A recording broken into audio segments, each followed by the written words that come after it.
So, అందరికీ నమస్తే. మనం ప్రస్తుతం 2025, 22 ఏప్రిల్‌న అత్యంత ఘోరంగా 26 మందిని చంపేశారు ఉగ్రవాదులు కాశ్మీర్‌లోని పెహల్గాం నగరంలో. అయితే బైసరన్ అది పర్యాటక ప్రదేశం. ఈ ప్రదేశంలో దాదాపు 26 మందిని అంటే విదేశీయులు యూఏఈ, నేపాల్ నుంచి కూడా అక్కడ పర్యాటకులున్నారు. వాళ్ళని కూడా చంపేసే ప్రయత్నం చేశారు. అయితే ఇక్కడ ఉగ్రవాదులు ఎక్కడి నుంచి వచ్చారు? అసలు వాళ్ళొచ్చి అంటే నార్మల్ ఆర్మీ వాళ్ళ దుస్తుల్లో ఉండి వీళ్ళను అన్ని క్వెషన్స్ అడిగి అన్ని ఇన్ఫర్మేషన్ తీసుకునే తర్వాత వాళ్ళ పైన దాడి చేశారు. అయితే ఆ దాడికి చేయడానికి మరి వాళ్ళు ఒకవేళ పాకిస్తాన్ నుంచి వచ్చి ఉంటే శ్రీనగర్‌లో దిగాలి గాని డైరెక్ట్ బైసరన్ అని పర్యాటక ప్రదేశంలోకి ఎలా వచ్చారు? వచ్చిన తర్వాత వాళ్ళ పైన దాడి ఎలా చేశారో మనం అందరం చూసాము. అందరూ ముస్లిమ్స్ అయితే వదిలేసి హిందువులైతేనే అటాక్ చేశారు అని చెప్పేసి కూడా అంటున్నారు. అయితే ముస్లిమ్సా? కాదా? అని చెప్పేసి కనుక్కొని మరి వాళ్ళ పైన దాడి అయితే చేశారు. దాదాపు 26 మందయితే చనిపోయారు. దాదాపు 20 మందికి పైగా మొత్తం అక్కడ గాయాల పాలయ్యారు. అయితే దీనికి సంబంధించి దేశవ్యాప్తంగా చాలా సంచలనంగా మారిపోయింది. ఎందుకంటే 2008 దాడుల తర్వాత ఉగ్రవాదుల దాడుల తర్వాత మళ్ళీ ఇది చాలా హైలైట్ అయిపోయిందని చెప్పుకోవచ్చు. అయితే దీనికి సంబంధించి దేశం మొత్తంలో ముస్లిమ్స్ అందరూ దీన్ని నిరసిస్తున్నారు. ఎందుకంటే ఈ ఎవరైతే ఉన్నారో ఈ ఉగ్రవాదులు, ఆ ఉగ్రవాదులకు దాడుల్లో ఎంతమందైతే చాలా మంది ముస్లిమ్స్ కూడా అక్కడ హెల్ప్ చేశారు. వాళ్ళని అంటే అక్కడ ఉన్న పర్యాటకుల్ని బయటకు తీసుకెళ్లే ప్రయత్నం అయితే చేశారు. మరి ఆ ముస్లిమ్స్‌కి దాడి చేసిన ముస్లిమ్స్‌కి అసలు ఎలాంటి సంబంధం లేదు. ప్రాణాలకు తెగించి మరి ఒక వ్యక్తి కాపాడే ప్రయత్నం చేశారు. అతను కూడా ముస్లిమే. సో, ఏదేమైనా ముస్లిమ్స్ కూడా దీన్ని నిరసిస్తున్నారు. ఈ ఉగ్రవాద దాడిని ఖచ్చితంగా ఆపాలి అని చెప్పేసి అంటున్నారు. ఇంకో పక్క కేంద్ర ప్రభుత్వం నుంచి ఆహ్, మోడీ కూడా 5 నిబంధనలైతే పెట్టింది. ట్రీటీ అంటే 60 ట్రీటీని కూడా దాన్ని ఆహ్, రద్దు చేస్తుంది. అండ్ వాటర్ కూడా ఆపేస్తుంది అని చెప్పేసి అన్నారు. ఇట్లా దాదాపు 5 నిబంధనలైతే పెట్టింది. దౌత్యపరంగా చాలా దెబ్బతినే అవకాశం ఉంది పాకిస్తాన్. మరి దీనికి సంబంధించి హైదరాబాద్‌లో ఇప్పుడైతే ప్రస్తుతం ముస్లిమ్స్ అందరూ దీనికి నిరసిస్తూ బ్లాక్ బ్యాడ్జ్‌లు ధరించి ఇక్కడ నమాజ్‌కి వెళ్లారు. ఈ నమాజ్‌కి సంబంధించి ఇప్పటికైతే మొత్తానికి అంటే ఎంఐఎం నుంచి అసదుద్దీన్ ఓవైసీ పిలుపునిచ్చారు దీన్ని నిరసిస్తూ. అయితే దీనికి సంబంధించి ఇక్కడ ముస్లిమ్స్‌ని మాట్లాడించే ప్రయత్నం చేద్దాం. ఇప్పుడు నమాజ్ నుంచి వచ్చే అవకాశం ఉంది. వాళ్ళని అడిగే ప్రయత్నం చేద్దాం. అసలు వాళ్ళు ఎలా చూస్తున్నారు? అసలు ఈ దాడుల్ని వాళ్ళు ఎలా పరిగణిస్తారనేది వాళ్ళని అడిగి తెలుసుకునే ప్రయత్నం చేద్దాం. సో, ప్రతిష్టాత్మకమైన మక్కా మసీద్ దగ్గర ఈ రోజు నమాజ్ వేళ తర్వాత అందరూ పాకిస్తాన్ ముర్దాబాద్ అంటూ ఇక్కడ నిరసనలు చేస్తున్నారు. అయితే వాళ్ళకి సంబంధించే ఇప్పుడు ఈ కాశ్మీర్ దాడికి సంబంధించి ఇప్పుడు మనతో మాట్లాడే ప్రయత్నం చేస్తారు. सर आप बात करो क्या बोलते हैं इसके बारे में कश्मीर के ऊपर हमला किए। सरासर नाइंसाफी है ये कश्मीर को जरा भी जो है जो पाकिस्तानियों को जरा भी इनको मौका देना चाहिए नहीं है। बराबर इसका जवाब देंगे जरूर, बराबर मारेंगे और लोगों को घुस के मारेंगे। हम खुद जाएंगे टाइम आया तो हम खुद जो है सो बहुत अफसोस में है। जो टूरिज्म प्लेस है ये सरासर गलत करे लोग। और क्या है ना मुस्लिमों को मुस्लिमों भी सेव करे उन लोगों को हिंदुओं कौन कौन है उन लोगों को मार दिए। कैसे देख सकते हैं इसके बारे में। सेकुलरिज्म खत्म करना चाह रहे हैं इंडिया में। जो सेकुलरिज्म है हिंदू मुस्लिम सब एक साथ रहते हैं, इसको खत्म करना चाह रहे पर ये होने वाला नहीं है। बराबर इसका जवाब देंगे गवर्नमेंट। जी, आप बोलो सेक्युलरिज्म का नमूना है ये इंडिया। इसके बारे में आप क्या बात कर सकते हैं और कश्मीर में हमला के बारे में क्या बात कर सकते हैं। ये क्या है, कश्मीर वाले बहुत गलत करे हिंदुस्तानियों के साथ। हिंदू मुस्लिम पूछ के मारे हुए ये कुछ नहीं होता।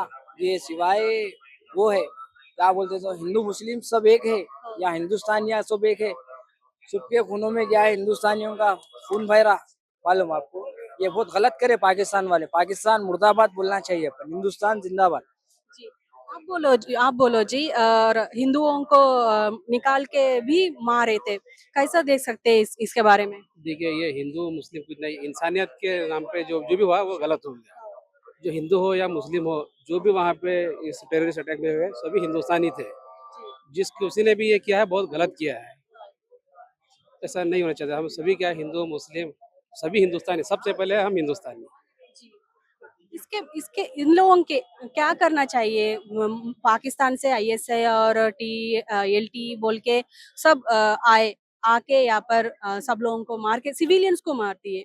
कैसे देख सकते हैं इसको? जिस किसी ने भी क्या है उनको कड़ी से कड़ी सजा देना चाहिए। हमारे हिंदुस्तान की गवर्नमेंट से ही ये गुजारिश है, जो कोई भी संगठन हो, जो कोई भी कंट्री हो, जो कोई भी हो इसमें शामिल है, उसको सख्त से सख्त सजा मिलना चाहिए।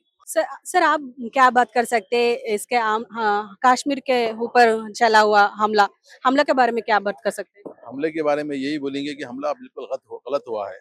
मासूम लोगों के ऊपर जो कत्ल हुआ है, ये कत्ल गैर ज़िम्मेदारी तरीके से काम किया गया। जो जो भी टेररिस्ट है, ये अच्छा काम नहीं किए हैं। हमको बहुत तकलीफ़ है, हमारे हिंदुस्तानी लोग मरे हैं, उनकी तकलीफ़ पहुँची, उनकी फैमिली को तकलीफ़ पहुँची, हम उनकी तकलीफ़ में हम भी शामिल हैं।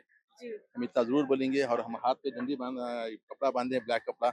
हमारे बैरिस्टर असदुद्दीन ओवैसी साहब का एक ऑर्डर था, हाथ पे कपड़ा बांधो, और हम कपड़ा बांधे हुए हैं।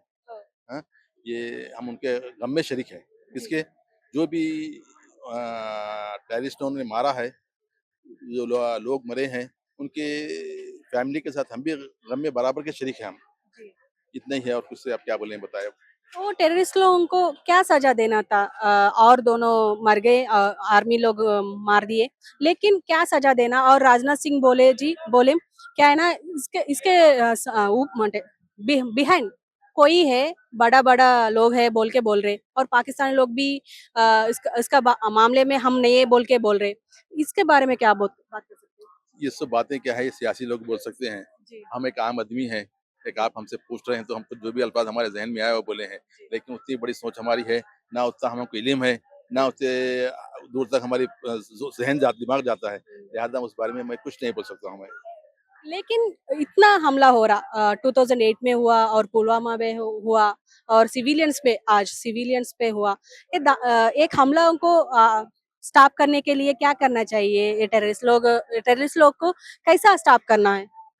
टेररिस्ट को हम क्या बोलेंगे मैडम, टेररिस्ट पहले तो एंट्री करने का मौका नहीं मिलना चाहिए। हमारे मुल्क की बॉर्डर के ऊपर सिक्योरिटी टाइट होना चाहिए, ताकि टेररिस्ट अंदर दाखिल ना हो। हाँ, ताकि हम महफूज रह सके। हम जहाँ पे भी घूमना चाहते हैं, कहाँ भी जहाँ जाना चाह सकते हैं, हमारे को इत्मीनान होना चाहिए कि हमारा मुहाफिज, हमारी फौज है, हमारी पुलिस हमारी मुहाफिज कर रही है, हिफाजत कर रही है। हम बेफिक्र होकर चले फिरे, ये हमारा कहना है madam. Thank you very much. జీ అంటే చూసారు కదా, మొత్తానికి అంటే ఈ మన బార్డర్ గాని ఆపేసి వాళ్ళని ఎవ్వరిని లోపలికి రానియొద్దు అనేసి అని అంటున్నారు. అండ్ వాళ్ళకి ఖచ్చితంగా శిక్ష పడాలి అని అంటున్నారు. అంటే మనం ముఖ్యంగా ఇంతకు ముందు మనం మాట్లాడుకున్నట్టుగానే ఖచ్చితంగా ఇప్పుడు 1960 ట్రీటీ దాన్ని ఆపేశారు. అండ్ ముఖ్యంగా ఇంకొకటి ఏంటంటే నది జలాలను ఆపేశారు. ఇంకా వీసాని కూడా ఆపేశారు. అంటే ఏ వీసాతో అయితే వీళ్ళు వస్తున్నారో, సార్క్ వీసా ద్వారా, జనరల్ వీసా ద్వారా అయితే మన దేశంలోకి ఎంట్రీ ఇస్తున్నారో, వాళ్ళందరూ దాదాపు 48 అవర్స్ లో వెళ్ళిపోవాలి పాకిస్తానీయులు అని చెప్పేసి అంటున్నారు. సో మరి చూద్దాం, మరి వాళ్ళు వెళ్ళిపోతారా లేదా, లేకపోతే వాళ్ళని ఎలా బయటికి పంపించేస్తారు? ఎందుకంటే మనకు ఇల్లీగల్ గా మన దేశంలోకి ఎంతో మంది చొరబడుతున్నారు. అందులో ముఖ్యంగా పాకిస్తానీయులదే ఎక్కువ శాతం ఉంటుంది. సో దాని గురించి కూడా ఒకసారి ఆలోచించి ప్రభుత్వం చర్యలు తీసుకుంటే బెటర్ గా ఉంటుంది అని చెప్పేసి అంటున్నారు. ఇంకో పక్క ఖచ్చితంగా మన బార్డర్స్ ని నుంచి వాళ్ళకు ఎంట్రీ ఇవ్వొద్దు అని చెప్పేసి అంటున్నారు వీళ్ళు. जब तक ये एंटी सेक्युलर पार्टीज रहेंगे ना देश में ये होते रहेगा। पुलवामा में होता, फिर वो होता, फिर ये रेप होता, ये इस्मत रेजियां, ये सब चलते ही रहता। ये एंटी सेक्युलर पार्टीज को खत्म करना बहुत जरूरी है। इसके लिए बड़े बड़े लोगों का काम है, उनको मिलके कुछ करना। तेलुगु नहीं आती। అంటే क्या बोलते हैं आप ये हमला हो रहे वो सेक्युलर पार्टीज के बारे में? पार्टीज की वजह से छोड़ा ये सब। ये देश में जब तक एंटी सेक्युलर पार्टीज खत्म नहीं होंगे, जब तक ये होते ही रहेगा। आगे भी होगा, फ्यूचर में भी होगा, प्रेजेंट भी होगा, पास्ट भी हो। पास्ट में भी होते रहा, प्रेजेंट में भी हुआ, डॉक्टर के साथ भी वैसे हुआ। क्या हुआ? ये हुआ ना। सब क्या है? ये एंटी सेक्युलरिज्म है। इसको खत्म करना बहुत जरूरी है। The main roots of anti secular parties, ये रूट्स को खत्म करना जरूरी है। इसके लिए बड़े बड़े लोगों का काम है यूनिटी से काम करना, सब्र से काम करना। సో ఈయన ఏమంటున్నారంటే సెక్యులర్ పార్టీస్ ని వదిలేసి యాంటీ సెక్యులర్ పార్టీలు ఎన్నో ఉన్నాయి, వాటి వల్లనే ఇప్పుడు ఇలాంటి దాడులు జరుగుతున్నాయి. ఇప్పుడు వీళ్ళు కూడా ఎంట్రీ ఇచ్చేది కూడా ఇలాంటి వాళ్ళ ద్వారానే. ఎందుకు అని అంటే వీళ్ళే వాళ్ళకి ఊతమిస్తున్నారు. ఎప్పుడైతే ఇవన్నీ ఆగుతాయో, ఎప్పుడైతే ఈ యాంటీ సెక్యులర్ పార్టీలు ఎప్పుడైతే వెళ్ళిపోతాయో అప్పుడే మన దేశం బాగుపడుతుంది అని అంటున్నారు. ఎందుకంటే భిన్నత్వంలో ఏకత్వం అని చెప్పేసి హిందూ ముస్లిం బాయ్ బాయ్ అని చెప్పేసి మనం అనుకోవడమే గాని ఎక్కడ ఇప్పుడు ఈ పార్టీలు ఎప్పుడైతే వచ్చాయో ఈ పార్టీల వల్లనే ఇలాంటి దాడులు ఎక్కువయ్యాయి అని చెప్పేసి అని అంటున్నారు. వాళ్ళు లోపలికి రావద్దు, రాకుండా చెయ్యాలి అని చెప్పేసి అంటున్నారు. సో రాకుండా చేస్తారా లేదా అనేది ఖచ్చితంగా మనకు తేలిపోయింది. ఎందుకంటే దాదాపు బార్డర్స్ అన్ని క్లోజ్ చేసేసారు. అండ్ ఏ వీసా ద్వారా అయితే వాళ్ళు లోపలికి ఎంట్రీ ఇస్తున్నారో ఆ ఎంట్రీని కూడా ఆపేశారు. వీసాలు రద్దు చేస్తున్నారు. 48 hours లో బయటికి వెళ్ళిపోవాలంటున్నారు. మరి చూద్దాం ఇంకా ఇండియా ఎలాంటి చర్యలు తీసుకుంటుంది అనేది. आप कैसे देख सकते हैं इसके बारे में और क्या करना चाहिए उन लोगों को? सीधा पाकिस्तान में गोली मार देना चाहिए आतंकवादी को, खत्म मैटर। सीधा गोली मार देना और खत्म कर देना, सजा ईजा कुछ भी नहीं है। सीधा गोली मार दो, खत्म कर दो, क्योंकि हमारा हिंदुस्तान शांति वाला देश है। हम एक साथ में रहने वाले हैं और तमाम लोगों से हम गुजारिश करते हैं कि सब मिलजुल के रहने वाले हैं इधर। उन लोगों को हम तो नहीं मानते, पाकिस्तान लोगों को तो हम नहीं मानते। सीधा सीधा बोले, जो भी ऐसा करता है उसको डायरेक्ट गोली कर मार देना चाहिए, सीधा हमारे देश डायरेक्ट। में अभी हिंदुस्तान में जो कोई भी कम्युनिटी, हिंदू हो, मुस्लिम हो, सिख हो, सभी हिंदुस्तानी को आतंकवाद के खिलाफ, टेररिस्ट के खिलाफ सभी को एक स्टेज पे आके आतंकवादी से फाइट करना चाहिए। हर किसी में क्या है, हिंदू मुस्लिम वगैरह कोई नहीं, सभी कम्युनिटी को जो इंडियंस हैं सभी को एक होके टेररिस्ट के खिलाफ फाइट करना चाहिए। So, आप बोलो कैसा देख सकते हैं इसके बारे में और कैसा उनको क्या सजा देना चाहिए? उसको सजा देना चाहिए, उसको फांसी पर लटकाना चाहिए। फांसी पर जैसा किया है बहुत गलत काम किया है जी जी। हिंदू मुस्लिम यहाँ भाई एक चरा बन के रहते हैं सब हिंदुस्तान में सब। థ్యాంక్ యూ और कोई बात कर सकते తెలుగు మీరు చెప్పండి. ముస్లిమ్స్ హిందువుల మధ్య ఒక దెబ్బ తీయాలని ట్రై చేస్తున్నారు ఈ పాకిస్తానీలు, మనం ఎలా చూడొచ్చు అంటారు? ఈరోజు కాశ్మీర్లో పహల్గామ్లో జరిగినటువంటి దాడి, దానికి వ్యతిరేకంగా ఈరోజు జుమ్మా నమాజ్ తర్వాత ఈ నల్ల రిబ్బన్ కట్టుకొని ప్రతి ఒక్కరు నిరసన వ్యక్తం చేస్తున్నారు. కానీ ఈరోజు దేశంలో అందరు కలిసిమెలిసి ఉండడం వల్ల వాళ్ళకి ఏదో ఒక ప్రయత్నాలు చేసి విడగొట్టాలా ఏదో చాలా కార్యక్రమం చేస్తున్నారు. ఈ పాకిస్తాన్ కుక్కలకి ఈ టెర్రరిస్టులకి కాల్చి పాడాలండి అంతే. దీని మీద సెంట్రల్ గవర్నమెంట్ వాళ్ళకి ఏం చేస్తారో ఏం లేదు. కానీ ఈరోజు మన భారతదేశంలో హిందూ ముస్లిం ఏకతగా ఉన్న భాయిచారాన్ని వాళ్ళు ఖతం చేయాలని చూస్తున్నారు. ఇది ఎట్టి పరిస్థితుల్లో అది హిందూ అయినా ముస్లిం అయినా మేము అందరం కలిసికట్టుగా దగ్గరుండి ఈరోజు వాళ్ళకి వ్యతిరేకంగా పోరాడదాం. అటువంటి మన భారతదేశం మీద ఏమైనా అటువంటి వాళ్ళు దాడికి ప్రయత్నిస్తే మాత్రం అందరికన్నా ముందు మా తలకాలు ఇస్తాం, కానీ దేశాన్ని మేము కాపాడుతున్నాం. అంటే కావాలనే ఇప్పుడు వక్ఫ్ బోర్డు బిల్లు వల్ల ఇదంతా చేశారు అని అంటున్నారు. అండ్ ఆర్టికల్ 370 వల్ల అంటే కేంద్ర ప్రభుత్వం తీసుకొచ్చింది, మోడీ తీసుకొచ్చారు కాబట్టి దీని వల్లనే ఇప్పుడు ఇదంతా జరిగింది. ఎందుకంటే కాశ్మీర్ యువకులు 2 ఉన్నారు ఆ దాడిలో అని చెప్పేసి అంటున్నారు, దాడి చేసే వాళ్ళలో. దీన్ని ఎలా చూడొచ్చు అంటారు? మనం ఇప్పుడు మనకి కాశ్మీర్ పాకిస్తాన్ సమస్య ఈ వక్ఫ్ బోర్డుకి సంబంధం లేదు. ఎందుకంటే ఈరోజు వక్ఫ్ బోర్డు మసలా అనేది ఒక ముస్లింల మీద ఉన్న కొన్ని ఆస్తులు, వక్ఫ్ బోర్డుకి సంబంధించిన ఆస్తులన్నీ వాళ్ళ దగ్గర గవర్నమెంట్ దగ్గర అమౌంట్ లేదో ఏమో, కానీ ఇలా తీసుకోవాలా ఏం చేయాలని దాని మీద వాళ్ళు ఇది చేస్తున్నారు. కానీ ఇక్కడ ఇప్పుడున్న పరిస్థితుల్లో అందరము ఏకతాటిగా ఉన్నారు. కానీ వక్ఫ్ బిల్లు ఇవన్నీ ఏమి పనికిరాదు ఈ దేశంలో. వాళ్ళు ఏం చేయాలనుకున్నా ఏం చేసినా కూడా ఇలా మన ముస్లిం పర్సనల్ పిలుపు మేరకు ఆందోళనలు నిరసనలు మేము చేస్తూనే ఉన్నాం. కానీ ఈ వక్ఫ్ బోర్డుకి సంబంధించిన వరకు మేము ఎటువంటి పరిస్థితుల్లో వెనుకడుగు వేయం. మేము ఈ వక్ఫ్ ఆస్తులని ఆ బిల్లు రిజెక్ట్ చేయాల్సిందే. ఇప్పుడు మనము ఆంధ్రాలో టీడీపీ కానివ్వండి, బీహార్లో నితీష్ కుమార్ కానివ్వండి 40 సంవత్సరాలు మేము కేంద్రంలో చక్రం తిప్పినామని చెప్పినారు. కానీ ఈ వక్ఫ్ బోర్డు బిల్లు వల్ల వాళ్ళ 40 సంవత్సరాల చరిత్ర గంగలో కలిసిపోయింది.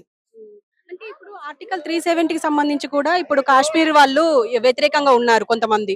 దాంట్లో ముఖ్యంగా ఇప్పుడు రాహుల్ గాంధీ కూడా నేను ఒకవేళ మళ్ళీ అధికారంలోకి వస్తే నేను ప్రధానమంత్రిని అయితే ఆర్టికల్ 370 తీసుకొస్తా అన్నారు.